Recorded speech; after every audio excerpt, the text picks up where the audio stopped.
And now, from Glasgow.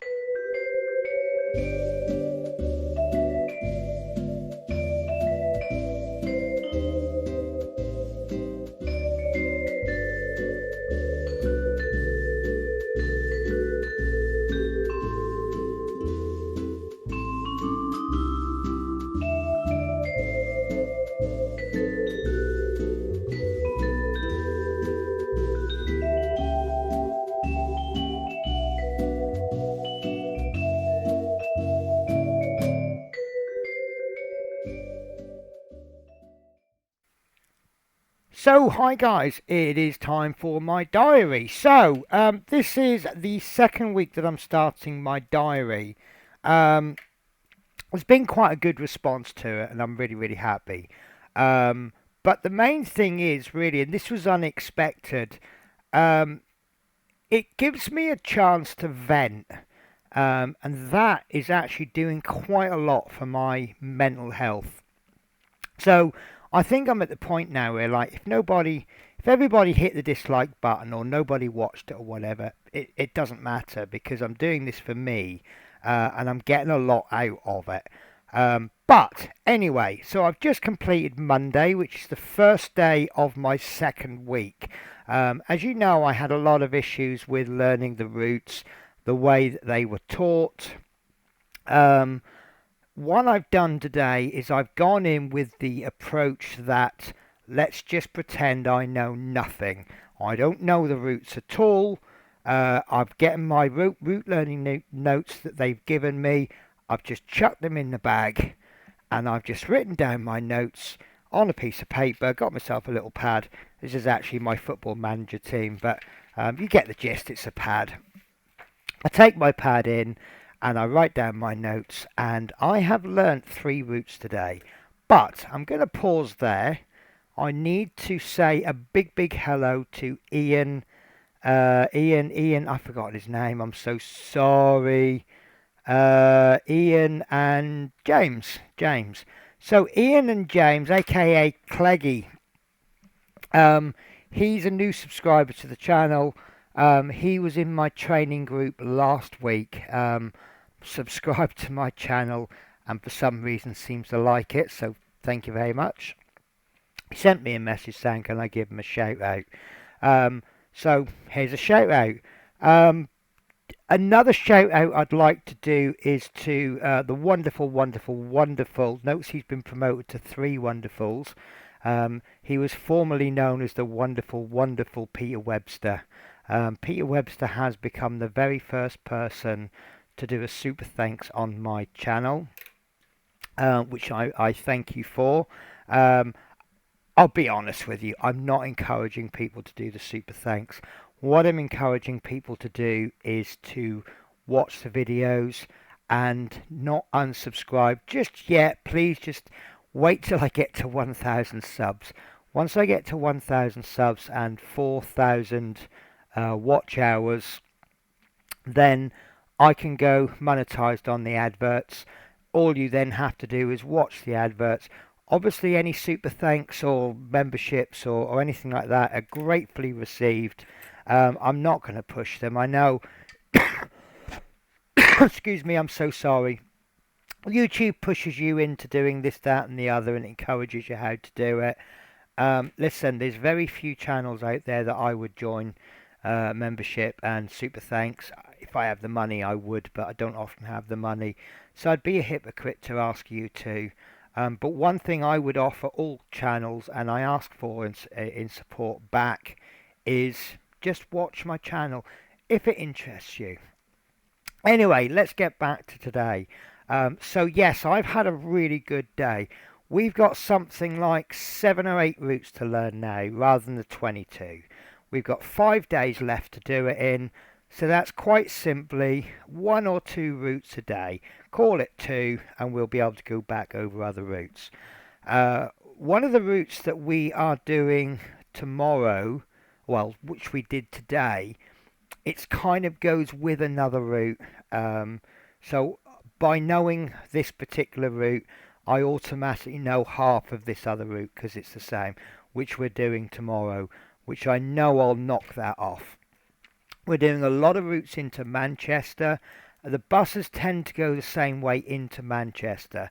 So you'll go into Manchester on one route, and if you don't know 100% know the route, or you're not familiar with Manchester, you'll do another route and it goes the same way into Manchester. So you're repeating certain roads. So basically, my confidence levels are going up. As you know, I'm not a confident person. I know what I can do and I know what I can't do.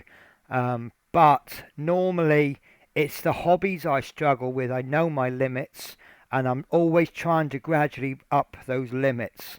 But, you know, when it comes to things like scale modeling, I know I'm not the best. I've got a long way to go.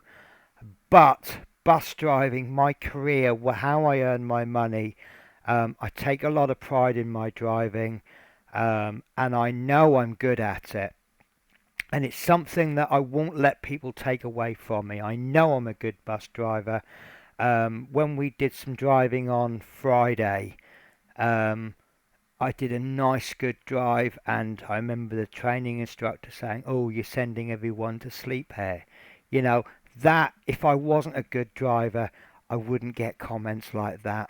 And it's, but my confidence has really been knocked in the beginning of the last week, and I'm now starting to get those confidence levels back. Plus, with a lot of shout outs from people, you know, "Oh, I'm thinking of you, Penny," and all the rest of it, it really does help. I've had a couple of people say to me, "Give us a ring anytime you want, you know I'm here for you." I've not necessarily taken them up on that offer, but there is a large light at the end of the tunnel. Um, I've I'm starting to get some duties for next week where they try to build the duties up. I had a duty on Sunday given to me, which it's on a route that we're not going to route learn. So I just went to see the controller and say, "Look, I'm not going to be able to do that. No problems, we'll change your duty." So now I've got that little bit of confidence that the duty controllers will work with me rather than against me. You know, he even said, "Look, do you know this route? Do you know that route?" And I'm like, "Yeah, that one I know. That one's on our list to be learnt. Right, fine, I'll give you this duty." The only bugbear I have is similar situation from London. Our working week is different from their working week. In London, the working week was Saturday to Friday. My working week is Monday to Sunday. So you had that 2 days overlap. So they might, for example, give you um, Saturday, Sunday, Monday, Tuesday, Wednesday. That to me is a 3 day week because my week works on a Monday. What they've done this week, I'm in training for 5 days. They've given me a duty on Sunday, which obviously for me, that's a 6 day week. Monday, Tuesday, Wednesday, Thursday, Friday, and then Sunday. They see it as a 5 day week followed by 1 day on the next week. But what I've also told them is that's fine because I'll be after a 6 day week anyway. I always work a 6 day week, except for my last week, and I only do the 5 days. So I think they're going to give me, well, as it stands, they've let me check this because it's one of those things where I don't really want to be talking crap. So let's have a look. I'm not sure what they've done actually. So as it stands, yes. So they have actually given me a 5 day week. Yes. So they've given me Sunday, Monday, Tuesday, and then I've got Wednesday, Thursday off. They're working me Friday, Saturday, and then Sunday um, will be my travel back from Manchester. So actually, I will be seeking an overtime day. Believe that or not. So I'll be working Wednesday or Thursday. I'll have a chat with them. They think they've given me a 5 day week. I think they've given me a 4 day week. It's a little bit complicated. I understand it.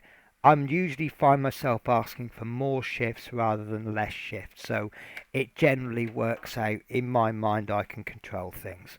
Right, so that is the today's catch up with. Now, not quite so related to the bus driving. Saturday, Sunday, I went down to London to collect the rest of my stuff from the hotel. As you can see, I've got my headphones, so the sound quality should be so much better. And I feel happy now. I've got a very messy hotel room with all my bags in, which are all going to have to go back in the car at the end of next week to take back to Scotland. But it was pretty uneventful. Um, I left. I had lovely, lovely breakfast I had on Saturday. Really, really nice. I don't like this hotel as much as I like the Holiday Inn Express, but the breakfast I had on Saturday knocks Holiday Inn Express well out. It makes them non-league compared to this is definitely Champions League quality. Um, the bacon was just perfect. We had mushrooms, didn't have hash browns, but can't have it all your own way. And the fruit they give you with the yogurt's not quite so sweet, so you find yourself with could do with a bit of sweetening in it. But and I left here at about 8:30, absolutely full belly. Went to go and fill my car up with fuel. I wasn't sure if I was going to have enough fuel to get me to London and back. So I thought I'll find a petrol station in Manchester because once I hit the motorway, I'm only going to be able to get petrol from a motorway service station, which is 20 pence per litre more expensive. Fuel is currently running at about, if you look, if you don't have to look too hard, but if you look, you can get fuel for less than 150 a litre. On the motorway, it was £1.70 something.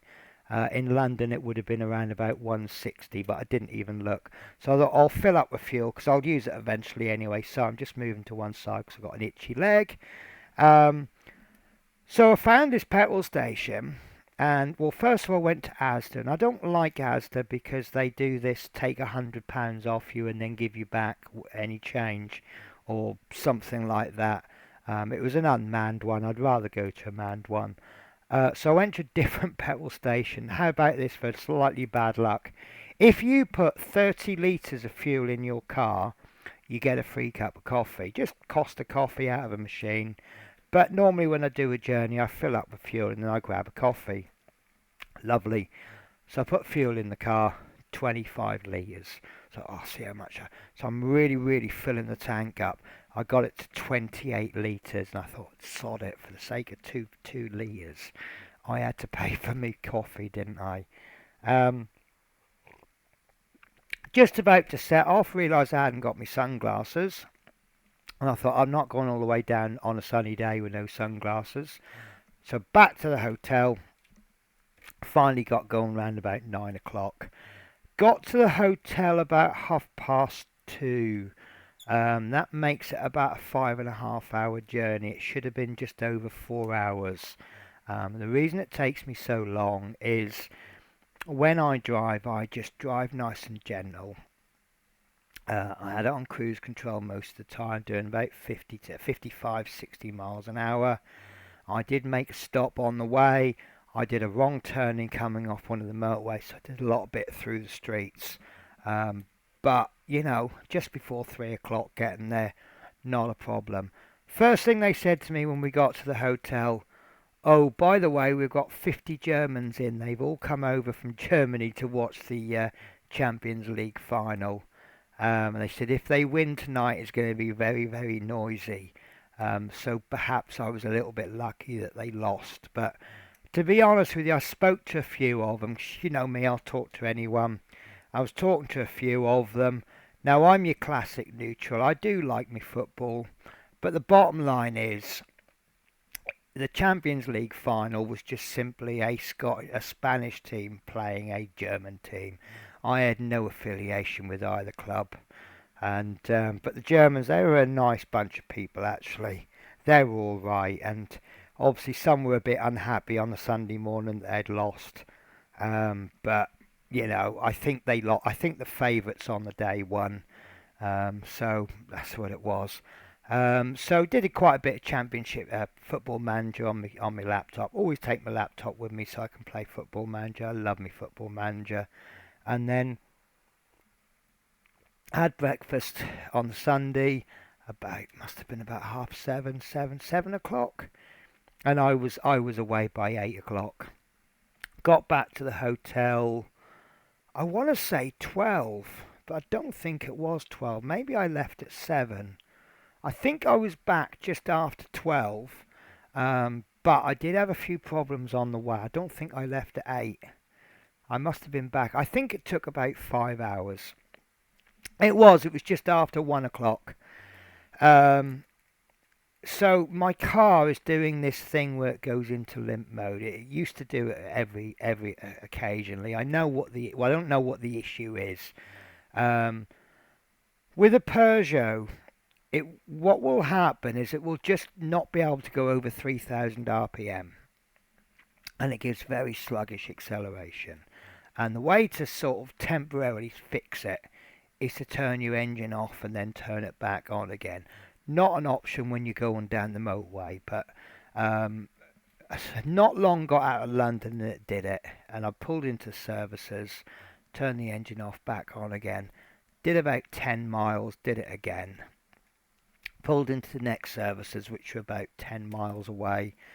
Switched the engine right off, went for a cup of coffee, come back. I thought maybe it's air filter or something. So where I parked my car and I get loads of crud on the car, I thought maybe, so I opened the bonnet up. I checked the oil just in case. Do you know what? I've had that car for ages and I've not had to top the oil up, and I checked it and it's about maximum. Did have an oil change about a year ago, but everything's fine. Pulled out loads of leaves from on top of the bonnet, but the leaves weren't obstructing anything. Um, and then I got on my way, and the car performed absolutely fine. Didn't go into limp mode at all. Um, so apparently, I did Google it. You need to have a diagnostic check with one of these funny machine things, and it'll come up with a code, and then the mechanic will say, yes, you need a widget on your big end for your overhead thingy. I don't know mechanic talk. Listen, if I could fix cars, do you think I'd be a bus driver? Um, but the car got me home, and I'm going to say the same thing I say every year. I'm looking at getting rid of the car, but I don't, because I think, and if I buy another car or I get a motorbike, it's still going to cost me money, isn't it? A motorbike is a cheaper option, but only in the long run. If I'm lucky, I can get a bike for about £1,000, um, and then by the time I've had a bike for about 3 years, then I'm starting to save serious money. But the short term is it's going to cost me £1,000, so I don't know what to do. And do I really want to be riding a motorbike with loads of luggage on it one day to Manchester in the pouring rain? Um, I don't know. Anyway, so the good news is that my confidence and my, what's the word I'm looking for? My anxiety levels. My confidence is up, my anxiety is down. I'm now starting to believe I can do a good job here once I learn the routes. Say three routes learnt today. Very, very happy. You could say I've learnt them easily today because we did run them at some point yesterday. That's not a problem, because the other routes that we're going to do, we have whizzed over them last week. So this won't be a first run, it will be a second run. So yeah, I'm confident, really, really confident. And then once I've got these base routes under my belt, I will start like I used to do at Barking. I'm going to go out on my days off. I'm going to find a bus route, and I'm going to go on the bus route, learn the route, go out. Let's say it goes to, I don't know, Rochdale. So I'll go out on this route to Rochdale. I'll have a couple of hours in Rochdale, have a bit of morning out, find a coffee shop, have a look at some of the shops, maybe buy some model gear or something, I don't know. And then get the bus back and do some more route learning, be home in the afternoon. enjoy the rest of my day. Um, so yeah, breakfast getting quite good now actually. Um, Today I had a chocolate pain, a croissant, a very nice cherry muffin. That was nice. I had a can of Sprite. I don't know if they're calling it breakfast or if it's kind of brunchy lunchy, because they put in what I suspect is a burrito. It's about that big. It's wrapped up like a burrito. I haven't had it yet. I'm going to have it later. Um, or it could be a spring roll that hasn't been cooked yet. I don't know. It's a complete mystery. The only issue I've got is obviously wrapped up in cling film while it was warm, because there's a little bit moist on the outside. Um, I will have that a little bit later. It's 1:30 in the afternoon. Sorry, 3:30 in the afternoon as I'm filming this. Um, so I will have that a bit later on. I'll call it my tea.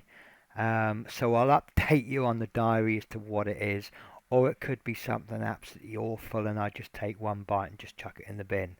I don't know. So, guys, if I'm still alive today, well, as you're watching this on Tuesday, if I'm still alive, I will film another diary, which you will see tomorrow. So, yes. Now, I'm also going to be filming a video about Doctor Who. It's Doctor Who at the weekend really wound me up. So, what my issue is with the Doctor Who is you have these analysis people who make YouTubes, influencers. Um, it seems to be that anyone under the LGBT umbrella seems to love it, and it's great because it includes LGBT, this, that, and the other, even if there isn't anything in there to do with LGBTQ plus whatever it is. Then you've got the people who aren't under the LGBT umbrella, who seems to hate it because it has, and then I don't know, but this last one has wound me up because there was something in it which didn't bother me at all. And then I watched Doctor Who Unleashed, and it explains that it should have this issue in it. Well, A, why do you include that issue? B, if you're going to include an issue like that, you need to make it a little bit more clear. It's very, very vague. So vague that I don't think it was actually an issue. Um, I'm trying to be quite vague in what I'm talking about, but because I don't want this to become a Doctor Who rant. You'll see, I'm hoping to release it on Wednesday. Now, the original plan was to do my own analysis videos of each of the programs, beginning with episode 5 and then doing 1 to 4 as catch-ups. But I'll be absolutely honest with you, I'm really not that good at doing analysis videos. You're going to want shots of the video of Doctor Who, B-roll footage. You're going to want me to explain things in more detail. You're going to want my in-depth knowledge of the past of a Doctor Who, and it's just not going to happen. So I'm going to change it slightly, and it's just going to be a video titled I Need to Talk About Doctor Who, and then I will discuss my thoughts on it. I'm going to be putting lots of Doctor Who tags in it, so hopefully I'm going to have lots of people watching it who are... I actually want to encourage the Doctor Who keyboard warriors to be commenting.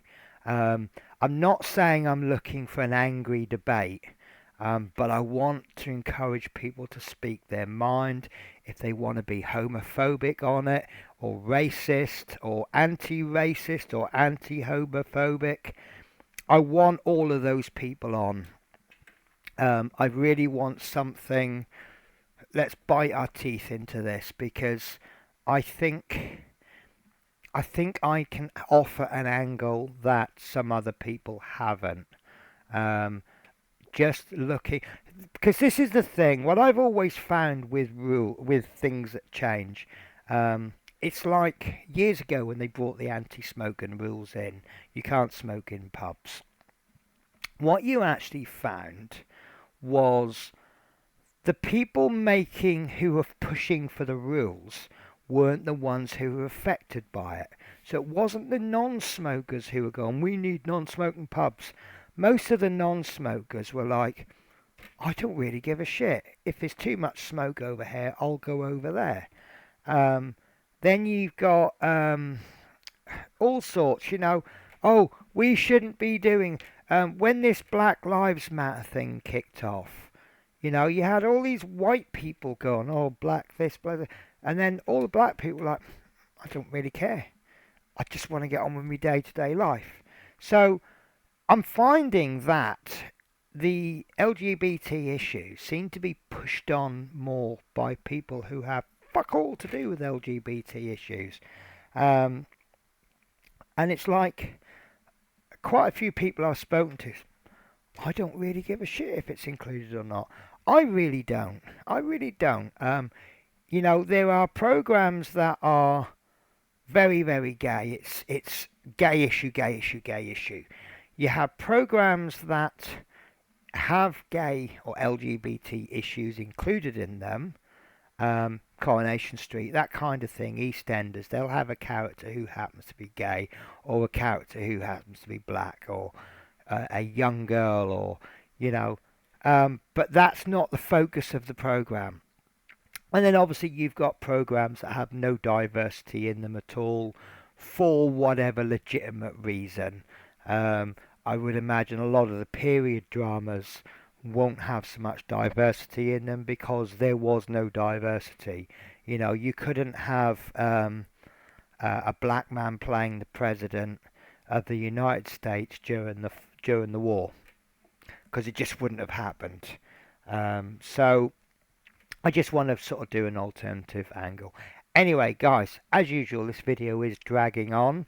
Um, as you can see, I'm really happy today. I've had a really good day at work. I've come home, I played a little bit of Championship Manager. Oh, what have I been watching? So, I don't know how old this is, but I found a series. Does anybody remember the film A League of Their Own? So, basically, A League of Their Own, in case you haven't watched it, it stars Gina Davis and some other fantastic actresses. So we're in the middle of World War II. All the men from America have gone off to fight the war. There's no baseball players left, so they recruit these women and they set up this all-girls baseball league. And actually, that's probably quite appropriate right now because there's a lot of adversity. Even the coach, Tom Hanks, he doesn't really want to coach a girls' team. He doesn't believe in women baseball players. And it's basically the struggle that they had. They had to fight so hard to be half as well thought of. And then the war ended, and then they were like, fuck off, we don't need you anymore. Well, it turns out they've made a series, and I watched the first episode, and I really like it. And I'm trying to figure out where I've seen this girl. I think I've got to check at the credits, but I think there was, oh, what's her name? She's in CSI New York, Montana. Is that where she's from, or is that her name, Montana? I'm sure they call her Montana. I think she's in it. I've got to check the credits. But yeah, I've watched the first episode. I really like it.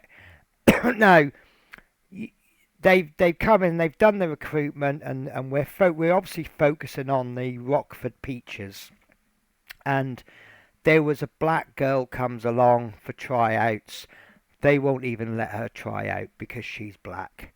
And she even tries doing one of her pictures, and it's like, pew, absolutely amazing.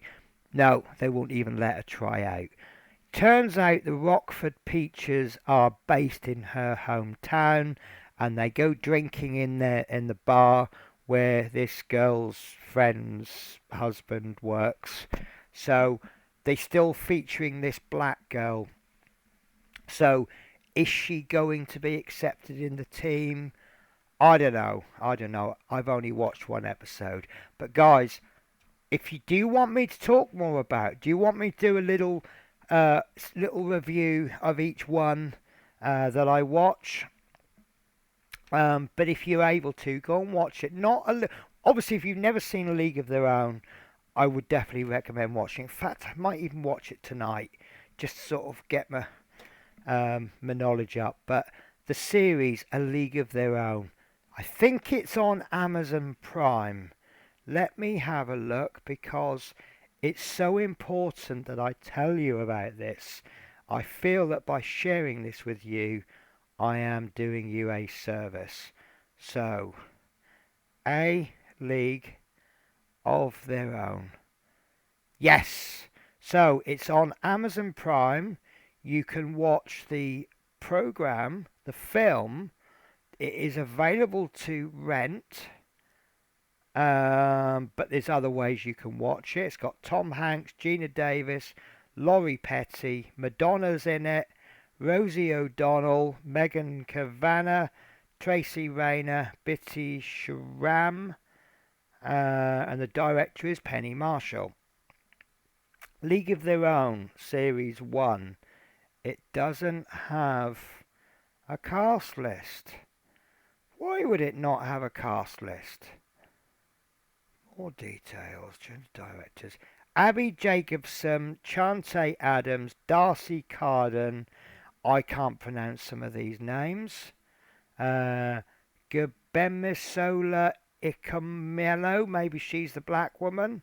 Roberta Colindres, Kelly McCormack, Priscilla Delgado, Molly Ephraim, Melanie Field, Kate Berlant. How many of those names have I completely butchered?